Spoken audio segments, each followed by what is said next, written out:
bark, bark. I pull, he follows me without any pressure, which tells me really clearly, get out of here. Oh crap, my help is leaving, right? And so I love doing these types of studies or experiments. So see all of this? It's not her first rodeo, so she knows why she's here. But with him, like I'm moving forward and he's standing there, right? So he's telling me, I'm good, dude. Good boy. Good boy. And so you see the avoidance that you get with her? Because she's like, just leave me alone, man, right? So no conflict, no worries. So this is really, really cool to see the difference between a dog that's reactive and fear-based versus a dog with the intentions of like, I'm gonna get you, girl, right? So it's really cool because the average person would assume my dog's barking, specifically my German Shepherd is barking, that ultimately means my dog's mad or angry or aggressive. Yeah, and see how we do here. Good. Good. Nose, nose. Who are you? Head down a little bit. Shh. Good. So there he's more alert, which I don't love. Hey. Good. And so because I know that she's a stable environment, that's not, or variable that's not going to change, I can do that. It's not suggested to do that at home. I'm saying, hey, buddy John down the road, I'm going to approach you with my barking German Shepherd. Let's see how this works out. So I can do that because of her. What's a good long-term practice that could do something? Yep. Right? And you're already scared. And so when he's walking down the road in your neighborhood and it's the summertime and he's got dogs, in their invisible fence, bah, bah, bah, bah, bah, and coming out of the boom and people don't care and their dogs are running loose and barking through the windows, it's a haunted house for him. So he's like, walking through the, walking through the yard like that. So what I would be doing on your walks is bringing him out, switching gears, switching positions, switching direction as much as you possibly can to keep his mind focused on you instead of where is the next ghost going to pop out from. Yeah. Heel. The heel practice we've been doing is zigzag. Yep. Constant. Helps, right? Yeah. So what I would be doing is, okay, here's dog over here taking a poop. Sit. Yes, good. Good boy. Good. Good. So I'm giving him reward or food to reward him for non-reactive stuff. So sit. For a very short period. Well, stay. After stopping doing that, he would expect it at certain times. Sit. Well, again, there's a right way and a wrong way to reward behaviors. The wrong way to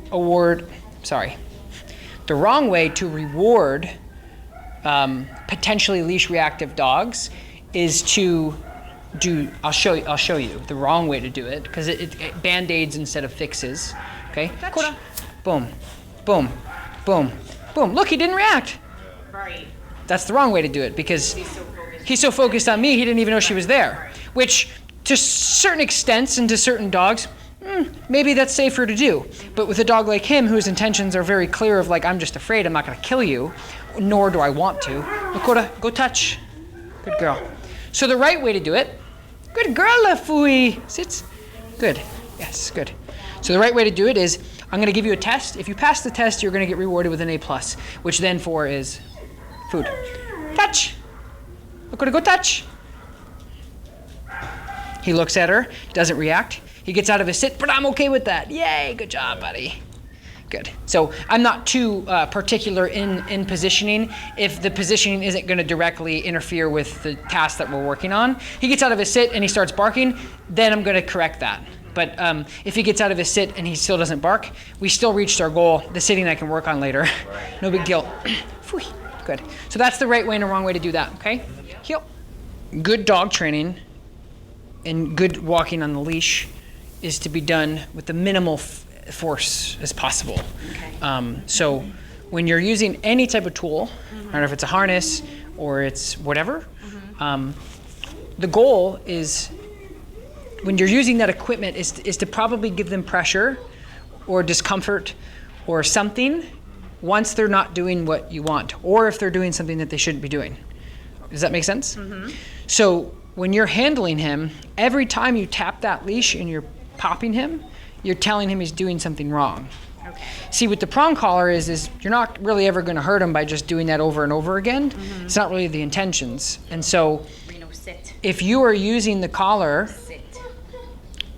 if you're overusing the collar or have a heavy hand with it, it's not going to make as much sense, right? So you immediately see his anxiety Right, is huge with you. And a lot of times that comes from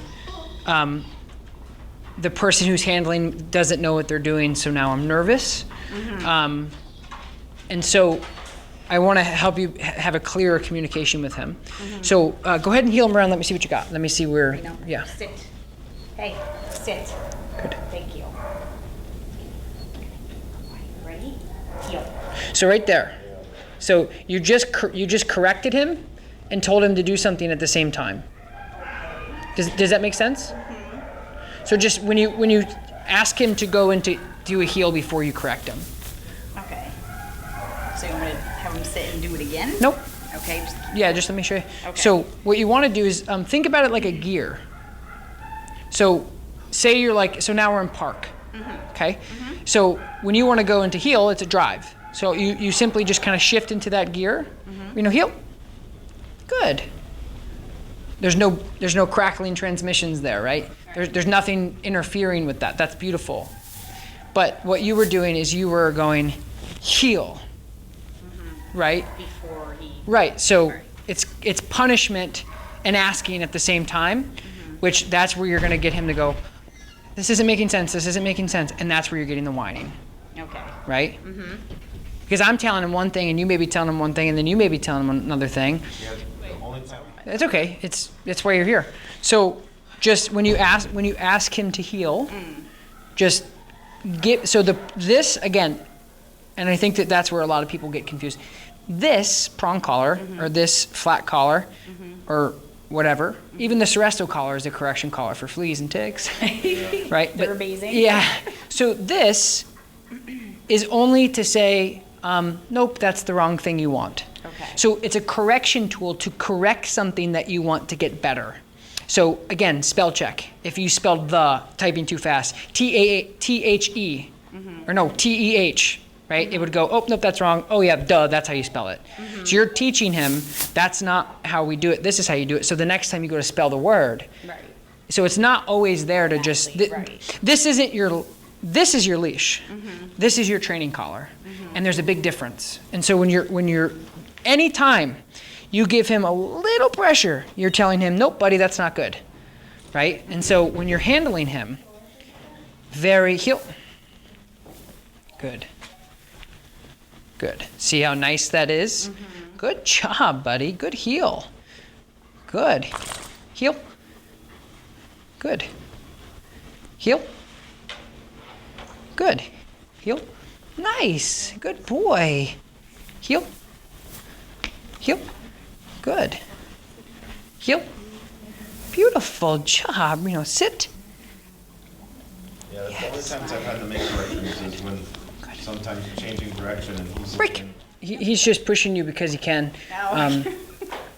What I would do is, here, let me just see him one more time. I just want to show you. Sure. When you get him out, Yeah. I want you guys to be somewhat of a team. And so, like when you're walking him, heel. I want him to comply. Good. Good. Heel. Good. Heel. Good. So you see my body language to him. Yep. So what you're doing is you're watching him like this. Yep. And it's normal for that to happen because you're waiting for him to mess up instead of hoping that he does good. So I want your intentions to change a little bit. So just, yeah. Because, I mean, truly, this is what you're doing. Right. And then you're wondering why he's pushing you around is because you're both, who's driving? So just try to use your intentions to kind of move forward a little bit.